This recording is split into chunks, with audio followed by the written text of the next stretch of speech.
oikeesti? Mä en puhu sulle. Mä oon vihanen. Oi ei, et kai. Mä aion hotkia sen. Maistuu kukilta. Okei. Tää pikkuotus ei oo susi, hei tyypit. Hei, opetetaan se kävelemään ympyrässä. Ja sit makaamaan. Joo. Se on niinku ihan paras juttu. Vauva mukaan ja menoks! Te varmaan ihmettelette, miten haikara, tyttö ja vauva päätyi tähän tilanteeseen. Kelataanpa siis taaksepäin ihan tarinan alkuun. Junior, tiedätkö miksi rakennutin lasiset seinät, vaikka linnut ei näe lasia? No enpä tiedä. Koska pystyin.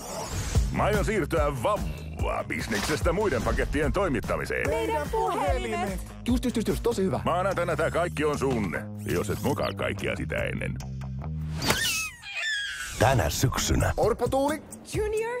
Sano vaan Tuuli, Orpo satuttaa. noi on Viiriäinen, Emu ja Kana, ei ne lennä. Pitää seurata unelmiaan. Tästä tulee upeeta. Yksi odottamaton yllätys. Tuuli, hei, mikä toi on? Se on vauva. Yksi suuri seikkailu. Ei haikara toimita vauvoja enää. Mut jos tää vauva löytää perheensä, niin ehkä mäkin löydän. Sä löydät perhees. Niinkö? Varmasti. Tää on mieletöntä. Me kuljetetaan vauvaa. Jos joku kuulee tästä, mä oon mennyttä. Talkkia. Vauvatalkkia. Haluatko nähdä punapäätä ja haikaraa? Mä en ymmärrä, mistä sä puhut. No mäpä näin 2 sellaista tyyppiä just niinku eilen. Ei, mä en oo sun kaveri. Sari, luulin, että synkkäs.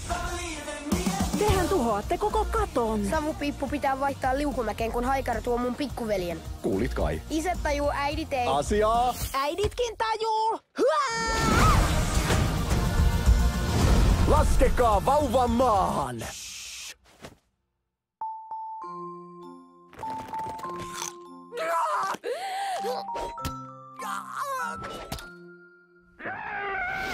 Haikarat. Rakastuitko? Rakastuin. Entäs sä? Rakastuin myös. Todellakin. Tulossa pian.